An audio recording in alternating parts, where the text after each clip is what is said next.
जय शिव शक्ति। शिव शक्ति की कृपा हम सब पर सदैव बनी रहे, प्रभु से ऐसी मैं प्रार्थना करती हूँ। Thank you divine, thank you universe.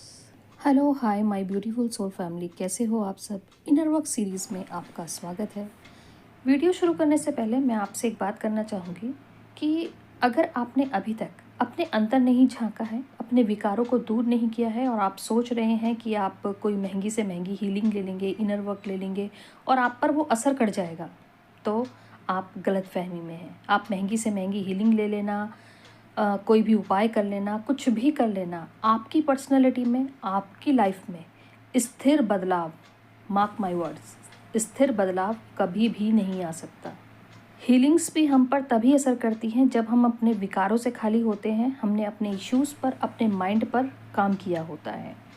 Otherwise तो महंगी से महंगी हीलिंग या इनर वर्क आप बेशक परचेज़ कर लो, थोड़े टाइम तक असर दिखाएगा और फिर वैसा ही हो जाएगा जैसे कि अभी आपकी लाइफ में सब कुछ चल रहा है। लेकिन जब आप खुद को अपडेट कर लेते हो, अपने माइंड को रिप्रोग्राम कर लेते हो, तब शायद हमें हो सकता है कि किसी हीलिंग सेशंस, वर्कशॉप इसकी ज़रूरत भी ना पड़े।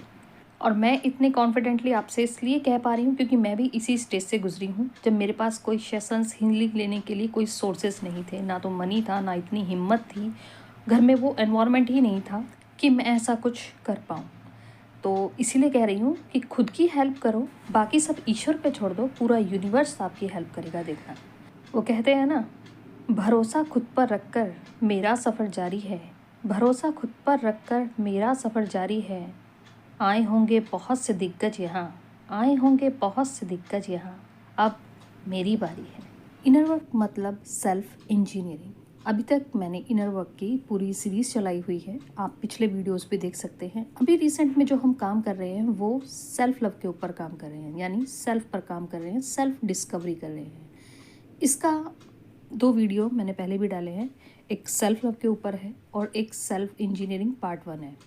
ठीक है, तो पहले अगर आप इस वीडियो तक पहुँचे हैं तो इससे पहले प्लीज़ मेरी आपसे रिक्वेस्ट है कि वो 2 वीडियोस भी ज़रूर देखिएगा, तब आपको बेहतरीन रूप से ये वाला वीडियो समझ में आएगा। क्योंकि ये सीरीज़ है और सीरीज़ टूटनी नहीं चाहिए, है ना। सीरीज़ का मतलब होता है क्रमबद्ध। अगर वो क्रम टूटा तो कहीं ना कुछ हम इम्पॉर्टेंट चीज़ से हम लैक कर जाएंगे। ठीक है, तो वो लैक नहीं करना है, राइट। चलिए आज के वीडियो की बात करते हैं, वीडियो को आगे बढ़ाते हैं। ये पहले वाले वीडियो का पार्ट 2 है। तो जैसे कि हम इश्यूज़ की बात कर रहे हैं, तो और कौन कौन से इश्यूज़ हो सकते हैं, आज हम नेक्स्ट इशू लेते हैं और इन इश्यूज़ का हम कैसे पॉजिटिव प्रोस्पेक्टिव अपने माइंड में बनाएंगे वो बात करेंगे। ठीक है, चलिए। इशू है उम्मीद, एक्सपेक्टेशंस। किससे? एक्सपेक्टेशंस दूसरों से। हालांकि ये बात सच है कि उम्मीद पर दुनिया कायम है, क्योंकि एक उम्मीद ही है जो हमें कुछ करने का मोटिवेशन देती है ना। तो ये तो बात सच है कि आप जो भी कर रहे हो उसका रिजल्ट इन फ्यूचर आएगा ही आएगा। या तो आपको वो कर्म लर्निंग देके जाएगा या आपको कामयाबी देके जाएगा, है ना। तो उम्मीद, दूसरों से उम्मीद क्या कर रहे हैं हम? दूसरों से उम्मीद कर रहे हैं कि मैं अगर कुछ कर रही हूँ तो मेरी वो हेल्प करेगा या करेगी, मेरे इस काम को वो कर देगा या वो कर देगी, उसके किए हुए का रिजल्ट मुझे मिल जाएगा। ठीक है, तो इस तरह की उम्मीदें हम जब दूसरों पे लगा लेते हैं तो हम क्या कर रहे हैं, दूसरों पे कहीं ना कहीं डिपेंड हो जा रहे हैं। और जब वो उम्मीद हमारी टूटती है तो वो हमें तोड़ के रख देती है। ठीक, तो ये हमें नहीं करना है। खुद से जो बन पड़ता है खुद करो, अपने लिए एफर्ट्स खुद डालो, अपना पूरा 100% दो।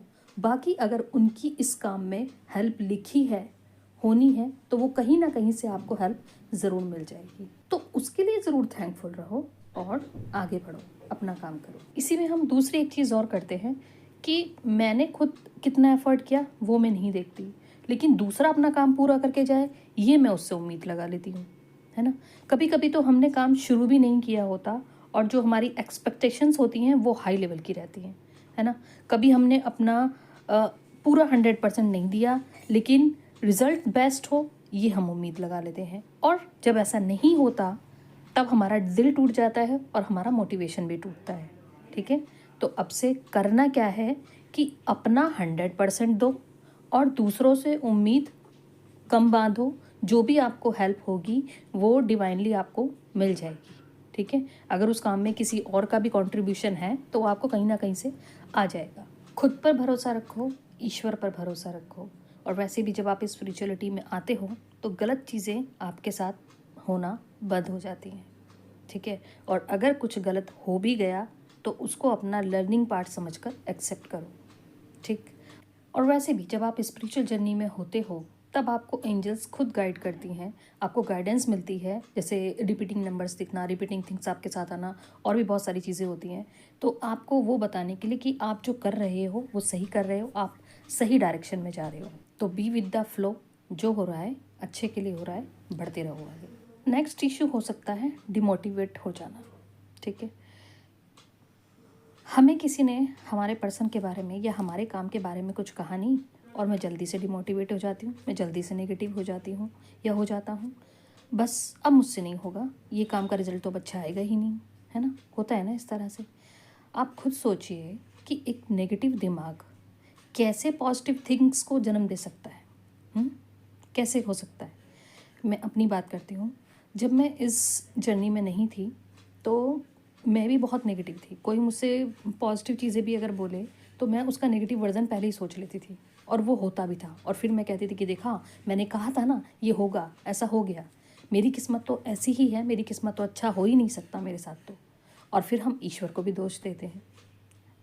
लेकिन आप ये सोचिए कि लॉ ऑफ अट्रैक्शन, ठीक, वो तो हर जगह काम कर रहा है ना, हर मोमेंट काम कर रहा है। ये तो यूनिवर्सल नियम है, हर जगह व्याप्त है, हर जगह चल रहा है, हर टाइम पे चल रहा है। तो intentions is equal to attractions. जिस तरह की भी हम इंटेंशंस डाल के कोई भी काम कर रहे हैं वो घटित होगा ही होगा, चाहे पहले या बाद में वो होगा। हमारे हाथ में अभी इस टाइम पे सिर्फ और सिर्फ कर्म करना है। गीता में भी कहा गया है ना, कर्म करो, फल की चिंता मत करो, क्योंकि फल हमारे हाथ में है ही नहीं, देने वाले ईश्वर हैं। वो जब देंगे तभी देंगे, जब फल आना होगा तभी आएगा। अगर नहीं आ रहा है इट मीन्स हमारी तैयारियों में कमी है, इट मीन्स हमारे जो हमें जितना एफर्ट डालना है उसमें कमी है। एक चीज़ और मैं यहाँ पे कहना चाहूँगी कि अपने चुनाव सही रखो। अगर आप सही डायरेक्शन में काम कर रहे हो, डिवाइन ने जो आपको गाइडेंस दी है उसके अकॉर्डिंग जा रहे हो, तो आप ज़रूर फ्रूटफुल रिजल्ट पाओगे। लेकिन अगर वैसा नहीं है तो आप गलत जगह जा रहे हो। एक तरह से वो कुएं में अपने एफर्ट्स डालने वाली बात है, ठीक है। तो इस चीज़ का ध्यान रखना, चुनाव सही रखना। नेक्स्ट हमारा इशू इसी से रिलेटेड है, डेस्परेट रहना। होता है ना, हम चीज़ों को लेके बहुत डेस्परेट होते हैं, है ना, कि हमें जल्दी जल्दी मिल जाए, जल्दी जल्दी हो जाए, क्यों नहीं हो रहा, मेरे साथ क्यों होता है ऐसा, होता है ना। बहुत हैरान परेशान हो जाते हैं, खुद भी परेशान रहते हैं, दूसरों को भी परेशान कर देते हैं, साथ में ईश्वर को भी परेशान भी करते हैं और ब्लेम भी करते हैं। तो जल्दबाजी, क्या एक वर्ड होता है ना कि जल्दबाजी शैतान का काम होता है ना, ऐसे ही कुछ होता है। ईश्वर के काम में धैर्यता होती है, तभी हमें स्पिरिचुअलिटी में धैर्यता रखना सिखाया जाता है। आप खाना ही ले लो, कोई डिश ले लो, है ना, जब वो प्रोसेस में रहकर बनती है तो बड़ी स्वादिष्ट, बड़ी डिलीशियस बनती है ना। और जब हम जल्दी जल्दी कोई चीज़ की करते हैं तो उसका स्वाद बिगड़ जाता है। ऐसे लॉट्स ऑफ एग्जांपल आप अपनी डेली लाइफ में भी देख सकते हो कि जब हम किसी चीज़ की बहुत ज़्यादा जल्दबाजी करते हैं, डेस्परेटली किसी चीज़ को काम करते हैं, तो या तो वो चीज़ कुछ रह जाएगा, कुछ स्किप हो जाएगा, कुछ छूट जाएगा, कुछ बिगड़ जाएगा, कुछ ना कुछ नुकसान हो जाएगा, कुछ ना कुछ ऐसा होगा। लेकिन ईश्वर का जो काम होता है वो परफेक्ट होता है। तो अब से डेस्परेट नहीं रहना, एक्टिव रहो पर डेस्परेट नहीं किसी चीज़ के लिए, ठीक है। चलिए आगे नेक्स्ट इशू लेते हैं। नेक्स्ट हमारे अंदर इशू हो सकता है डाउट में रहना। मैं चीज़ों पर डाउट करती हूँ या करता हूँ, मैं लोगों पर डाउट करती हूँ या करता हूँ, मैं प्रोसेस पर डाउट करती हूँ या करता हूँ। देखिए, अब आप यहाँ पे ये भी कह सकते हो कि मेरे साथ तो ऐसा हमेशा होता है कि मैं जिस पर्सन पर मैंने डाउट किया और वो वैसा ही निकलता है।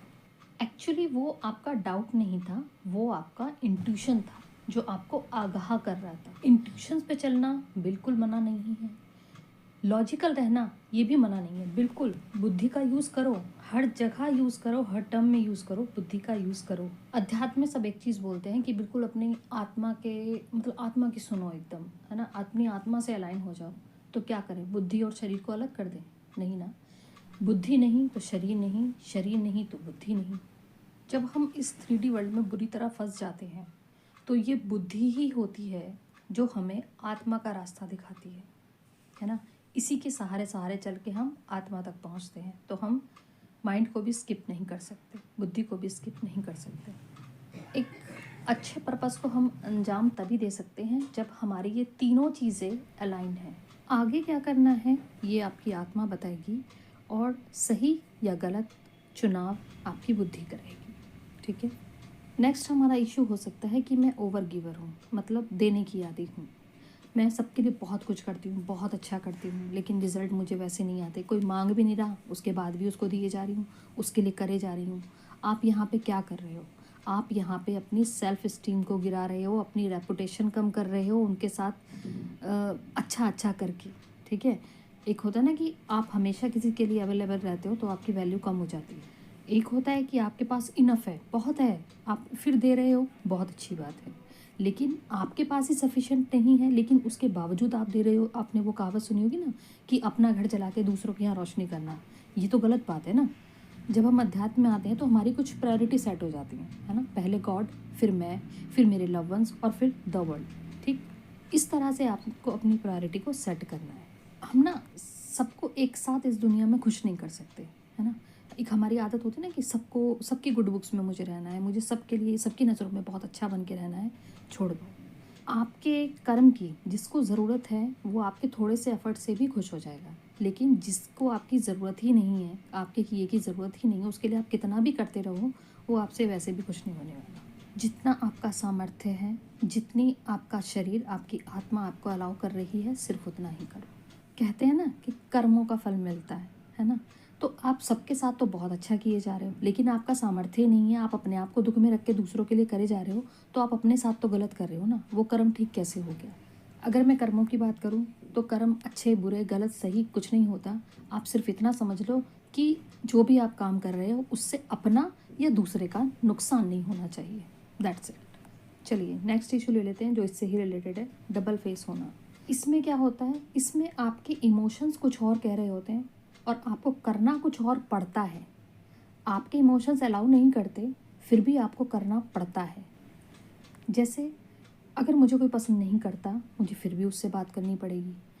किसी को मैं पसंद नहीं करती, लेकिन मेरी मजबूरी है कि मुझे उससे बात करनी है।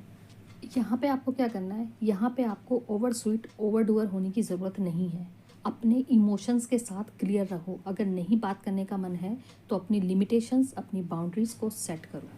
और यहाँ पे कोई कहे कि तुम तो बदल गई हो, बदल गए हो, हाँ अब मैं खुद की सुनने लग गई हूँ या लग गया हूँ। बात यहाँ पे रिस्पॉन्सिबिलिटीज़ की आती है तो बिल्कुल निभाइए, लेकिन अपने दायरे में रहकर।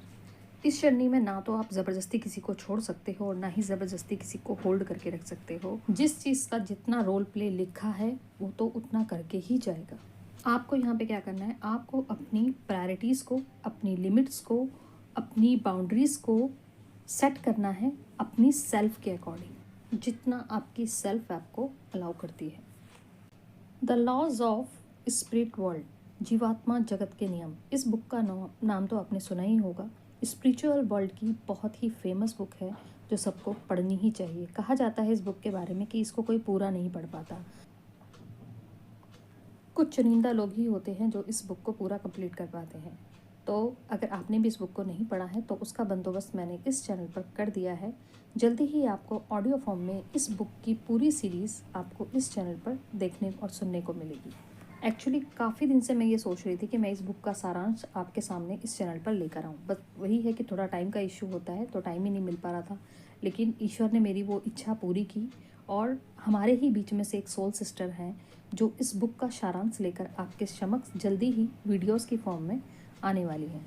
इसी के साथ मैं उम्मीद करती हूँ कि आपका सहयोग और साथ इस चैनल के साथ और हमारी उस सोल सिस्टर के साथ बना रहेगा। वीडियो अच्छी लगी हो तो लाइक, सब्सक्राइब, कमेंट और शेयर भी ज़रूर करें। ऐसा करके भी आप ईश्वर की ब्लेसिंग्स के पात्र बन रहे हैं। धन्यवाद। जय शिव शक्ति।